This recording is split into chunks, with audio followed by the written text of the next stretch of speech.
little bit about what you guys do and where you're located.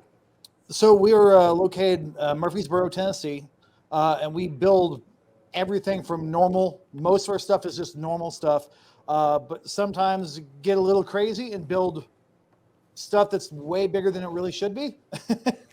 Hey, that's what we do best. It's called living loud, right? Exactly.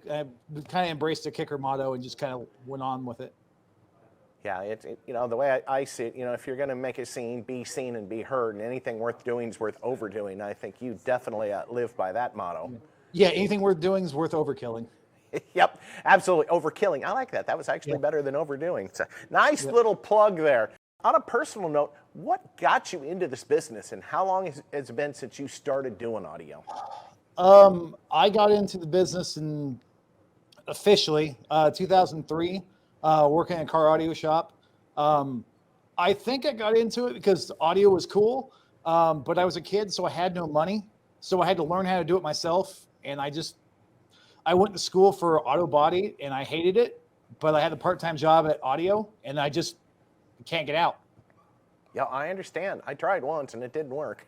And yeah, I mean, I was the same way. I started doing audio back in high school and actually before high school, just playing around with stuff. And, you don't always have a lot of money to start, but just keep building on that, that knowledge and keep building the gear up. I mean, not everybody can afford to throw down, 50, 60, 100 grand on a system all at once, but you can sure build it piece by piece and pretty effectively. Yeah, definitely.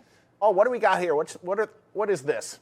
So that's the front door panel of the wagon. So there's four. Okay, it is the wagon. Yep. That's the second rendition of the wagon black. It used to be gold, now it's black. So this is the second rendition with the four ST7s and then four ST1.5 tweets. Man, I bet that thing sounds good. I love the way you did that armrest. Thank you. So I went to Mobile Solutions last year. Plug again. I went back there. We don't mind. Brian's a good guy. Oh yeah. So I built the amp rack, and that little arch that I put over the amp rack, which you'll probably have there too. It just came in a theme with it. Just everything kept going with it. The console's the same thing too. Well, that's one of the things I always stress with people and their installs is pick a theme and go with it throughout the entire vehicle. Mm-hmm. It doesn't make sense to do the trunk entirely different from the rest of the vehicle. So try to tie it together and continuity. And it's all those simple little things that really make it the jaw-dropping build that it is. Also, it's the tongue-twisting job that it really is. But what a cool picture. I love the way you hid the LEDs on the back side of that, but I bet that thing sounds killer. And hopefully one of these days I'll actually get to hear these vehicles run into at a show or an event sometime. I'm sure Slamology, whenever it comes back around.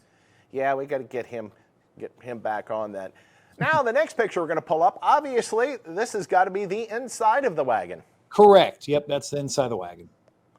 And what do we have here? We've got 10. Are they 10s? Yep, 1010. 10 Solo X10s tuned at 32 hertz, I believe. Nice and low. What type of airspace, just out of curiosity, do you remember? Oh my gosh. I built that a year and a half ago. Gosh, I forgot what your tech guy gave me some number. I'm thinking they have like 2.5 cubic each. But just a standard vented enclosure. Yeah, and by being a larger enclosure, that does help tune them that much lower. But I guess the big question is it loud? Yeah, there's some videos on my TikTok that you've got some hair floating, and we were at the Access Power Show, not this weekend, the weekend before last, and we got some videos from that too. Well, I saw several of those videos online, and it's like, God, I hope I can find with just still pictures because, we're definitely seeing all these videos, and it's hard to bring a video up onto the show live. I get that. I actually need to take some regular pictures. I got caught up in the moment when we started floating hair, and I probably lost like half an hour worth of pictures. Well, I guarantee that's one thing you will never be able to do with me is float my hair. Well, maybe doing just for men. Yeah, a little Grecian formula, something like that. So, right? Too cool. But yeah, what a great install. Nice and clean and simple, but definitely to the point. Definitely something to That's my word. Violent. Yeah, that is.